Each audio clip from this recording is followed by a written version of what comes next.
Continuando, a gente terminou de falar sobre tensão, deformação e taxas de deformação.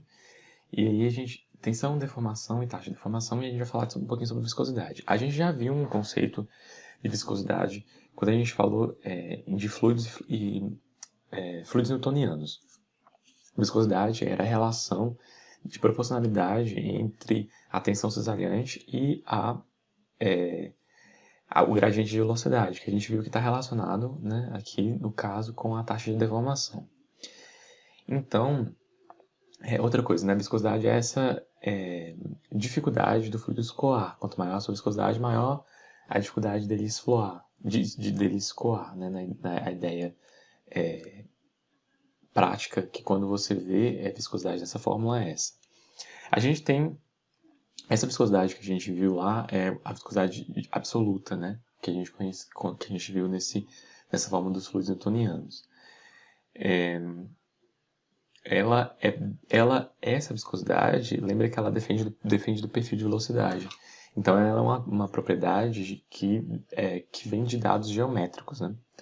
Se a gente considera a gravidade para a obtenção dessa medida, quando a gente divide, né, ela pela massa específica, que é justamente quando a gente coloca a gravidade aí em conta, a gente conhece essa viscosidade como viscosidade cinemática. O símbolozinho que a gente usa para viscosidade cinemática é gama. O gama não, ni, né? Perdão. Esse símbolozinho aqui, e é a viscosidade absoluta dividida pela massa específica. Por isso que a gente fala que a gente considera os dados de gravidade aí, né? Porque a gente está falando de uma medida de massa por volume, né? A massa já tem uma influência nesse parâmetro. A gente vai falar também da viscosidade aparente, né? Que está relacionada com os fluidos não newtonianos. E aí, por exemplo, está falando assim, utilidade da leitura de viscosidade de fluidos pseudoplásticos. E esse dado de viscosidade aparente, é a viscosidade que a gente mede em um determinado ponto, né? No gráfico, por exemplo, a gente tem a constante de viscosidade vamos lá.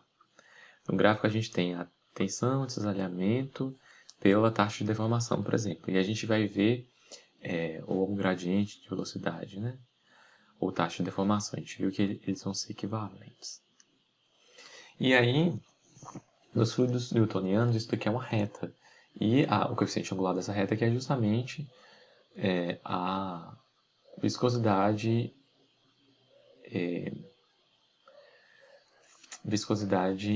absoluta. Só que, nesse caso aqui, dos fluidos newtonianos, a gente tem uma constância, né? A gente tem essa viscosidade, ela não varia. Mas, no caso de cada ponto, a gente vai ter uma determinada viscosidade, né? A gente vai ter para uma determinada taxa de cisalhamento. Se a gente, por exemplo, não tivesse uma constância, né? Se a gente tiver um pseudoplástico,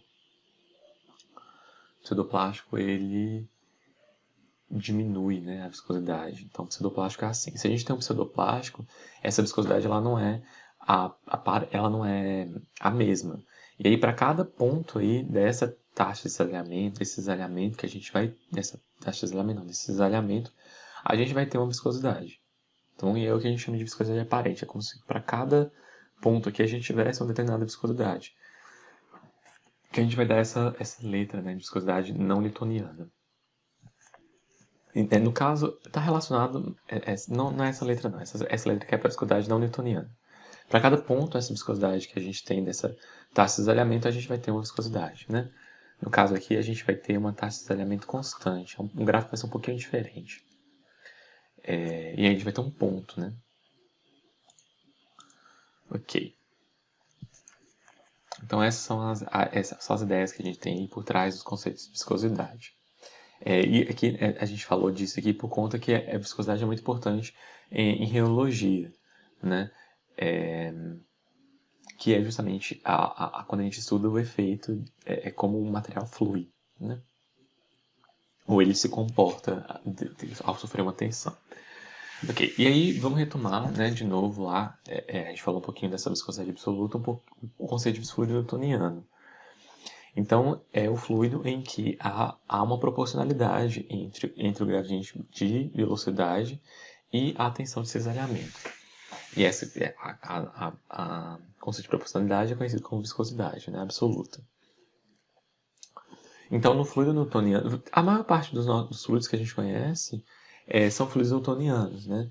Então, aqui tem exemplos, né? Gases, água, leite, óleos, todos esses fluidos, eles têm um valor de viscosidade só para aquela temperatura. Perceba que a temperatura é um parâmetro muito importante para a viscosidade. A gente está falando aqui, se a gente falar 20 graus Celsius, aí a gente vai ter essa proporcionalidade. Mas se a gente for fazer um outro experimento a 25 a 60 graus Celsius, essa viscosidade vai mudar, porque a viscosidade depende da temperatura. E a temperatura é um parâmetro bem importante para a viscosidade, tá certo? Então é para uma determinada temperatura. Então, o que quer dizer que a minha, a minha taxa de deformação aí não vai ser um parâmetro que vai mudar a viscosidade. Isso não é verdade para todos os fluidos. Isso daqui é para esse fluido, para os fluidos que a gente conhece como fluidos newtonianos, onde existe essa proporcionalidade. Mas existem outros fluidos onde não existe essa proporcionalidade. Né? A proporcionalidade é um pouquinho diferente. Ok, a gente vai falar um pouquinho, antes de falar, eu estou falando aqui de fluidos newtonianos, né? Antes de falar dos outros tipos de fluidos, a gente vai ver um conceito bem importante, que é o número de Deborah, que está relacionado ao tempo de relaxação, né, de um material. Vamos lá. Qual que é o conceito físico aqui? Qual que é a ideia, o fenômeno que está por trás desse, que tem relação com esse número de Deborah? O número de Deborah, ele é uma medida de como o fluido se comporta. De como o fluido não, de como o material se comporta. E ele dá para a gente um parâmetro bem importante com relação a, a materiais elásticos, viscosos e viscoelásticos. O número de Deborah é uma relação entre forças viscosas e forças elásticas, né? E tem dois parâmetros. O primeiro parâmetro numerador aí é o tempo de relaxação característico do material. E o Tzinho de baixo é o intervalo de tempo de aplicação da tensão. Como assim? Ó, o tempo de relaxação característico do material, ele varia entre zero e infinito. Vamos colocar assim. Por exemplo, para polímeros. Para polímeros, a gente tem... se a gente deixar um polímero que é mais fluido em um determinado parado, né?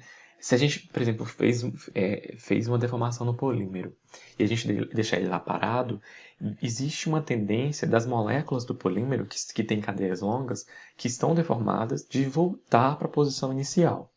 Ok? Então, se você fez lá, fez uma deformação no polímero e aí depois deixou ele parado. E aí ele tem essa tendência de voltar para as moléculas voltarem à condição inicial. Isso é uma medida do tempo de relaxação característico do material, né? É uma medida. Na prática, os sólidos eles têm tempo de relaxação infinito. Ou seja, se você deixasse um sólido parado, ele demoraria um tempo infinito para ele fluir. Já um líquido, se você deixa ele parado, né, se você solta ele, tem um tempo zero para ele escoar. Isso que a gente diz é uma frase aí clássica, quando a gente está falando do número de Deborah, né, que vem que é que qualquer material flui desde que se espere o tempo suficiente. Então, se você deixa um fluido parado, aqui, por exemplo, um fluido parado, não, um sólido parado, por exemplo, o vidro. Vidro é um material que a gente pode falar desse tempo de relaxação bastante, né? Eu falei com vocês que em algum momento que o vidro ele tem um comportamento de fluido dependendo é um material bem peculiar. Se você pega janelas de vitrais de igrejas muito, muito antigas, como o vidro está na horizontal, na vertical, o vidro ele tem um perfil, vamos supor que o vidro, quando você colocou lá, tinha uma seção transversal constante. Só que aí, depois de séculos lá que os vidros ficam nessas igrejas, o vidro ele vai ter um perfil assim, ó. Ele vai ser bem fino no topo e ele vai abaulando para a base. Porque é como se ele estivesse escoando. Só que percebam que o tempo necessário para esse vidro escoar, ele é muito, muito grande. Imagina materiais sólidos, esse tempo é infinito. Por isso que sólidos elásticos têm esse tempo infinito. E sólidos e fluido tem esse tempo zero, né? Líquidos viscosos têm esse tempo zero, porque líquido escoa, né? Qualquer fluido viscoso, você coloca ele sobre uma superfície, ele escoa. Ok, e o que é o T, né? Por isso que eu falei que estava com os materiais viscoelásticos, eu falei que essa tendência de voltar, né? O que ele também tem essa molécula, ela meio que tem uma tendência de fluir, né?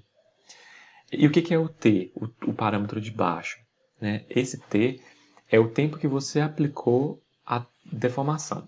Então, por exemplo, eu estou falando do numerador e do denominador, mas a gente também vai ter números de Deborah, que vão ser infinitos ou próximos de zero, né? E o número de Deborah ele pode ser infinito ou zero, por exemplo, também, né? Se o numerador, o tempo de relaxação é muito grande, por exemplo, nos sólidos elásticos, o número de Deborah vai ser grande. E aí o material ele vai se comportar como um sólido. Então, eu tenho materiais que não necessariamente são sólidos, que podem se comportar como sólidos, desde que naquele momento ali, o número de Deborah daquele fenômeno, né, que você aplicou uma tensão naquele material ali, o número de Deborah foi muito alto. Então, o parâmetro, o numerador, é um parâmetro do material. Você pode fazer qualquer coisa com o material que o tempo de relaxação característico dele é o mesmo. Mas o T, o denominador, varia de aplicação de fenômeno para fenômeno, né? De situação para situação. Então, por exemplo, se você tem água, vou colocar água, que é um fluido viscoso. Mas aí você um avião caindo na água. O tempo que o esforço vai ser aplicado ali no avião vai ser muito, muito baixo. Então, o número de Deborah, o que acontecer é que o seu denominador vai tender a zero. E aí o número de Deborah, ele vai ser muito, muito alto, né? É essa a ideia, né? O numerador aqui não é zero, ele tende a zero, tá bom, gente? Ele tende a zero. Então, como o denominador vai ser muito, muito baixo, o número de Deborah vai ser bem alto. E aí é como se a água se comportasse como um sólido, né? Para esse avião que está caindo na água ali. Então essa é a ideia, tá bom? Essa é a ideia que a gente tem por trás do número de Deborah, que a gente pode ter a mesma coisa um sólido. Por exemplo, o sólido a gente falou que todo material flui, né? Uma montanha, eu acho que essa expressão tem uma parte que é uma montanha pode fluir desde que o tempo seja infinito, né?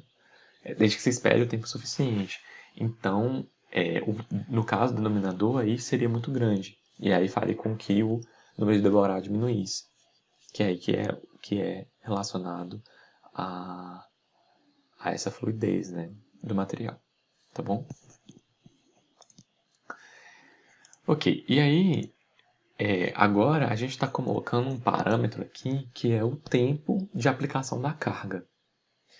Então, por exemplo, materiais viscoelásticos, eles têm um tempo de relaxação considerável aí, né? E o tempo para o material fluir também, existe um parâmetro, né? Existe um tempo para esse material fluir. Tanto quando você, por exemplo, vamos pensar no travesseiro da NASA lá. Se você deixa um sólido, pega um sólido sobre o material, você vê que ele vai afundando ao longo do tempo. No sólido isso é imediato, né? Mas no viscoelástico ele demora um tempo. Assim como quando você tira o material, ele demora um tempo para voltar. Então aqui a gente está começando a falar de como o tempo influencia a deformação ou a recuperação, né? Tanto a relaxação quanto a deformação. Que é a primeira vez que a gente fala disso. Antes a gente assumia que a deformação ela era instantânea, né? Então, como a gente está falando nesse capítulo, né, nessa aula de comportamento mecânico de polímeros, a gente sabe que tem polímeros que vão ser que vão se comportar como fluidos newtonianos, não newtonianos e, né, viscoelásticos aí, dependente do tempo. E aí a gente vê uma divisãozinha aqui justamente com relação a isso. A gente tem os fluidos newtonianos e não newtonianos, e dentro dos fluidos não newtonianos a gente tem diversos fluidos, né? Eu mostrei esse gráfico aqui quando eu falei isso a primeira vez, que aí são os diversos tipos de fluidos newtonianos, né? Que é essa reta aqui, e os não newtonianos. Só que a gente vai fazer uma separação aqui, além dessa, né? A gente vai ter os fluidos viscoelásticos e vai ter os não newtonianos que dependem do tempo e os que não dependem do tempo. Então, os que não dependem do tempo são os dilatantes, pseudoplásticos de Bingham, os plásticos de Bingham e os Herschel-Buckley aqui. Que os dois são separados, é melhor falar disso no gráfico, né? Que tem uma tensão no cisalhamento inicial ou não. E os dependentes do tempo são os helpéticos e os tixotrópicos, que eles são bem peculiares, né? Tanto os helpéticos, por exemplo, são bem raros. Ok, então vamos falar um pouquinho. Aqui, esse é o gráfico que tem de cada um dos fluidos. Certo? Vamos parar um pouquinho para falar desses fluidos. O fluido newtoniano, então, é esse que exibe essa constante de proporcionalidade. Por isso que tem uma reta. A viscosidade ela é constante, independentemente da taxa de cisalhamento, né? Com a taxa de deformação aí, para qualquer taxa de cisalhamento que você tiver, vai ser proporcional à taxa de deformação aqui, de acordo com a viscosidade, que é constante. Certinho. Então, esse fluido é o mais comum, é o que a gente viu, que a gente trabalhou. E os fluidos não newtonianos? O primeiro que eu vou falar vai ser o plástico de Bingham. Por exemplo, aí a gente vai pensar aqui na pasta de dente.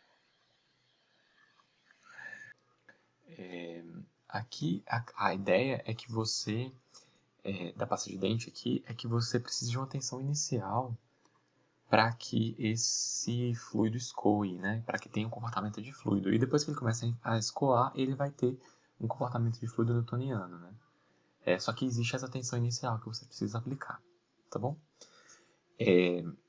Então, esse primeiro que a gente falou é o plástico de Bingham, né? A gente vai ter os pseudoplásticos. Os pseudoplásticos são...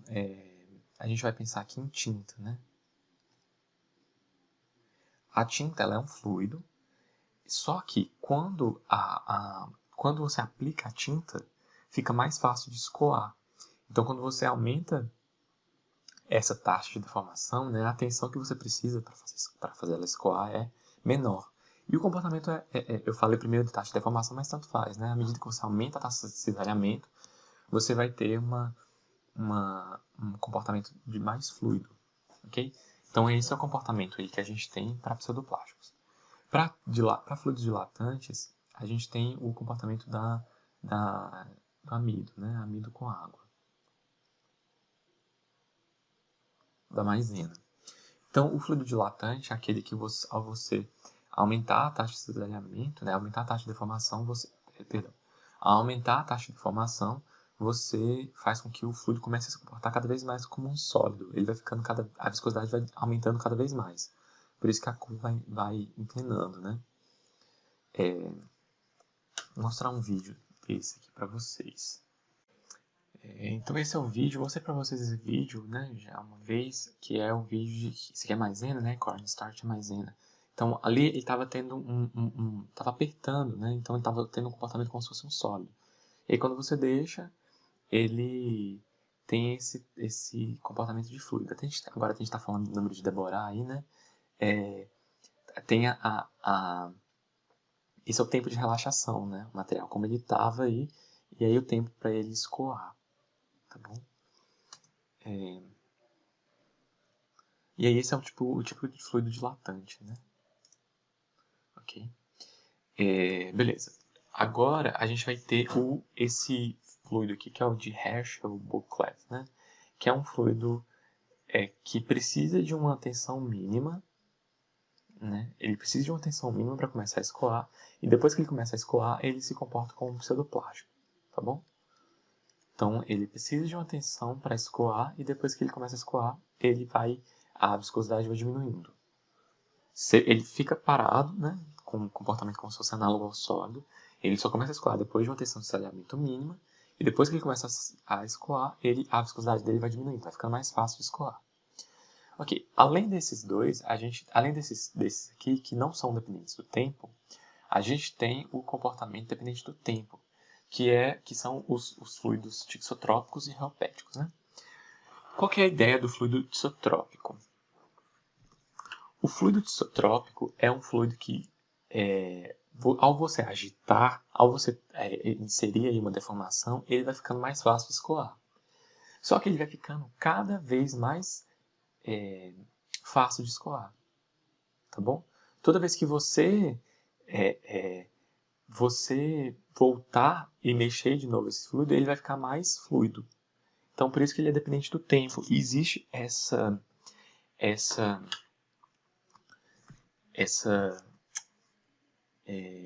como é que chama isso daqui? Está escrito aqui. Estou tentando lembrar uma coisa que está escrito. Esterese. Esse comportamento aqui de esterese, né, que a gente conhece como ciclo de esterese. Toda vez que vocês conhecerem esse negócio de ciclo de esterese, é quando algo vai e volta de uma forma diferente da forma que ele foi. Né? Por exemplo, se você aplica uma tensão, ele vai se comportar de uma forma, e quando você retira, ele vai voltar de uma forma diferente. É isso que chama esse ciclo de esterese. Então, o tisotrópico é isso, né? É como se fosse análogo, é um comportamento de alguns materiais pseudoplásticos, tá bom? Então, é um material que o pseudoplástico era o quê? O pseudoplástico era um material que quando você aplicava uma tensão, a viscosidade dele, quando tomava tensão, a viscosidade ia diminuindo. Então, o material, por exemplo, um tisotrópico, ele tem um comportamento análogo ao pseudoplástico. Quando você insere uma tensão, ele vai ficando mais fácil. Só que à medida que você insere cada vez mais tensões, né, com o tempo, ele vai ficando cada vez mais fluido. Mesmo se você mantém, por exemplo, uma taxa de deformação constante. Tá bom? É isso que está escrito. E os reopéticos são o contrário, né, o comportamento inverso. Quando é o comportamento um pouquinho análogo ao dilatante. Quando você insere uma tensão de cisalhamento, ele vai se comportar como se fosse um fluido. E aí, como se fosse um sólido. E aí, com o longo do tempo, mesmo que você mantenha essa taxa de deformação, você vai ter esse fluido cada vez com a viscosidade cada vez mais alta. O que eu vi um exemplo desses reopéticos, eles são bem raros. Existem alguns fluidos que são utilizados para lubrificação, que quando eles vão, como se fosse com o tempo, eles vão virando pasta. Não é por conta de contaminantes, nem nada disso. Esse material é um material reopético mesmo, não esses lubrificantes comuns, né? Que ele vai engrossando, né?